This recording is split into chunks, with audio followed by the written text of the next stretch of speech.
Magandang gabi po. Mag-share lang po ako ng Word of God. Ito po ay saglit lang dahil pababa na rin po kami. Don't worry, hindi po ako manghihingi ng pera. And gusto ko lang po i-take po yung opportunity na tayo po yung magkakasama sa jeep. Alam niyo po, isang beses lang po ito mangyayari sa ating po mga buhay kasi hindi po tayo magkakakilala. Pero gusto ko pong iwan sa bawat isa sa atin, mga ate kuya, na mahal po tayo ng Panginoon. Isa po yung sign na mahal po tayo ng Panginoon dahil buhay ka pa ngayon na nakaupo dyan at nag-aaral, nagtatrabaho.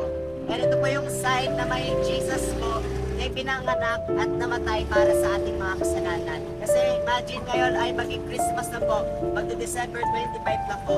Yun po yung katotohanan ng bawat isa po sa atin kahit po ako nila dito ay yun po yung patunay na minamahal po tayo ng Panginoon. Alam niyo po mga ate kuya, hindi ko po alam yung pinagdadaanan mo sa buhay mo.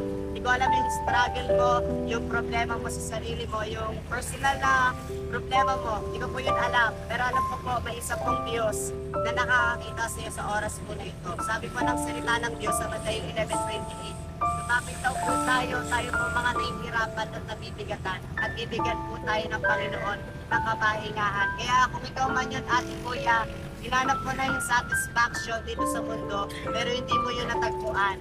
This time, lumapit ka naman sa Panginoon kasi mahanap niyo po yung satisfaction. Alam niyo po, ito po yung proof na may satisfaction kasi naranasan ko po yun bilang kabataan. Bilang 22 years old, hinanap ko po yung mga bagay dito sa mundo na makapagpapasaya po sa akin. Pero in the end po, hindi ko po yun nahanap. Pero nung nakilala ko po si Jesus, nagkaroon po ng kapunuan sa sarili ko.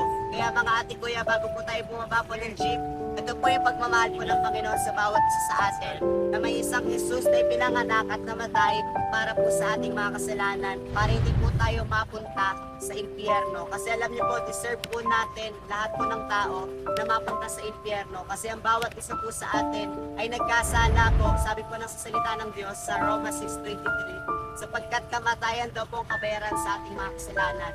Ngunit ang libreng kaloob ng Diyos ay buhay na walang hanggan.